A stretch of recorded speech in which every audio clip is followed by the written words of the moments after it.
వెళ్తే సరేరా ఇక ఫస్ట్ మా అమ్మ కొద్దిగా కన్విన్స్ అయ్యి వాడు వెళ్తా అంటున్నాడు అని మా నాన్నగారిని ఒప్పించింది అమ్మ. అందుకని అమ్మకి థ్యాంక్స్ చెప్పాలని. ఓకే, అంత అట్లా fast గా. ప్రచారంగా వెళ్ళాను. ఆ 2 years ఇంకా కాలేదులేండి.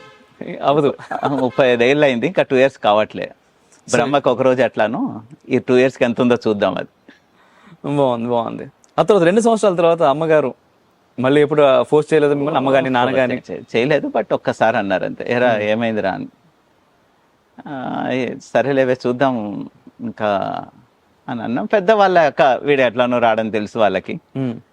సరే మా పిల్లవాడు కూడా అంటే మొదట్లో కొద్దిగా చుట్టాలల్లో బయట వీడేదో ఇలా అప్పుడు ఏముందంటే హిందూ ముస్లిం కొట్లాటలు, మన ఆర్ఎస్ఎస్లో ఉండేటి వీళ్ళు ఏదో గుండాలని, ఏదో ప్రపంచం మొత్తంలో ఒక అభిప్రాయం ఉంది అట్లాగా.